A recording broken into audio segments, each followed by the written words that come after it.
чоң азаттан үзүндү ошол калың аскердин Манастабыз баштаган бүткүл кыргыз аскеринин чоң бейжиңге каканчынга аттанып аткан жеринен үзүндү.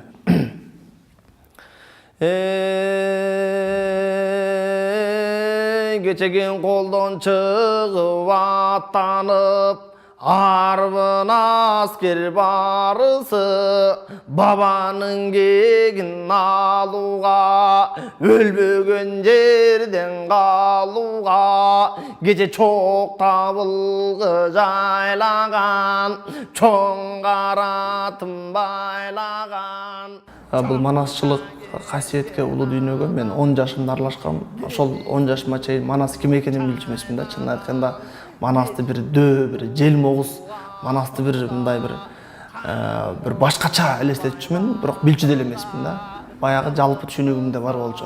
Манас кылымдар бою кыргызды кыргыз кылган көөнөргүз улуу мурас. Дал ушул көөнөргүз дөөлөтүбүз кыргыз элинин санжырасын, жашоо тарызынан тарта үрп-адат каада салтын таамай чагылдырып, улууларыбыздан урпакка өтүп келаткан улуттук уран. Манасчылык өнөр болсо, манас эпосун тирүү эпос кылган улуу өнөр. Манас чөйрөсүндө жүргөнүм 11 жылдын жүзү болду, Кудай буйрса 11 жыл толуп 12 жылга кетип атат. 11 жылдын ичинде мен манас дүйнөсүнө аралашканым менин жашоомдо 360 градуска жашоом өзгөрүп кетти. Мен башында мени көргөн билгендер болсо, ушундай тартынчаак, уялчаак, мындай сыпайы, кой оозунан чөп албаган момун катары тааныйт да. А манас дүйнөсүнө келгени ошол Манастабыздын лидерлик сапаттары, адамгерчиликтүү, адам менен тил табыша билген, чечендик, сөз байлык, эң жөнөкөй дегенде жашоого болгон көз карашым өзгөрдү. Мына мен манастан эң чоң тапканым мойнуна алтына тумар тактырган, андагайга каптаган, кара боюн казатка өзүң көргөн камбылдар жаш кезинен сактаган, өзүң көргөн. Нагыз манасчыларга сөзсүз аян келип, ошондо гана чыныгы манас дүйнөсүнө аттанаары бышык. Каарманыбыз Нурбек мырзага да өзгөчө аян келип, ааламдын элесиндеги Айкөл манас түшүнө киргендигин элестүү баяндап берди. Өзүң көргөн көп кошун 30-100 миң бек кошун ошондон аттанып эле чыгып алыптыр. Аян алгандан кийин манасчылардын өмүр баянын тизмектеп, аяндарын карап чыксам, манас баатыр келбетинде, алып келбетинде келиптир да. Мага жолуккан, мага бир көрүнгөн аянда бул манас аалам келбетинде болгон да. Анан аңгыч жер дүңгүрөп келип, тоодон жарык нур жарык деди.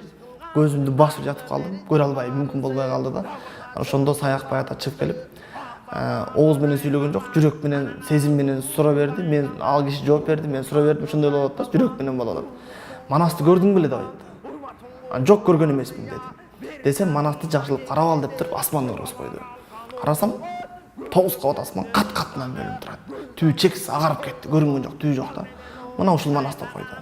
Обдулуп манас айтканда океан эле киши эмес, тайтору атты чапканда тартылчу көзгө миң элес, татарда ыйлап жиберчү так ошол жерде биз эмес деген саптар манасчыларыбыздын айткан баянынын таасирдүү жана элестүү экендигин айгинелейт. Мына ушул манасчылык өнөр каарманыбызды эл аралап жер кыдыртып, ийгиликтерге жетелеген. Аларан күн көрүп, бейкут журт жатканда, күндөрдүн бир күнүндө, ажылдыз жаңган түнүндө. Менин манас жаатында ийгиликтерим, мына эң биринчи мен манас жаатында ийгилигим катары элдин ак батасын алдым десем болот да. Мен эң чоң ийгилигим элдин ак батасын алып, элдин назарына калып, элдин алкышын алып, элдин бир мындай жакшы жак менен элдин көзүндө калган мен эң чоң сыймыгым деп билем. Анан эми бул жашоомдо кароо сунак таймаштардан бир 100дөн ашык кароо сунакка катыштым 11 жылдын ичинде. Ошонун бир 60-ы жалаң баш байге биринчи орун. Анан манас дүйнөсүндө мен 20 жашымда маданияттын мыкты кызматкери деген чоң сыйлыкты багындыра алдым. Улуттук тил комиссиянын кыргыз тил төш белгисин багындырдык, көптөгөн коомдук уюмдардын төш белгилерин багындырдык. Көптөгөн Кыргызстанды түрө кыдырдым десем болот. Коңшу Казакстанга чейин, башка өлкөлөргө чейин барып манасты айтып келдик. Манас эпосын манасты жайылтуучулар, же манасчылар гана эмес, бүткүл коомчулук да манас дүйнөсүнө, Айкөл дүйнөсүнө сүңгүп киришин каалайт элем дейт манасчыбыз. Аянылган манасчы бул, жайыла албаган манасчы депчи.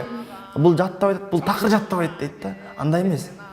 Манаста Сагынбайдагы, Саякбайдагы ага чейинки бүт манашлар биринчи жаттап айтат. Ал нерсени сен жаттап алсаң, бирде окуп алсаң, түшүнүгүң жок болсо сен анда ал манасты эмес, сен башка манас айтып каласың мүмкүн да. Маселен, анда сен таптакыр башка манас айтасың. Манасчы талаптар бар. Биринчи аян алыш керек. Экинчи манасты окуш керек. Үчүнчү устат күтүп, устаттан талим алыш керек деген негизги жолдор бар. Аларды көрмөй манасчы болуш мүмкүн эмес. Бүгүндө айдай бедин нур чалып, анан алтындан ке. Манаска өмүр берген манасчыларыбыз бар болсун. Көргөнгө сөмдүн далайы чыгып алыптыр.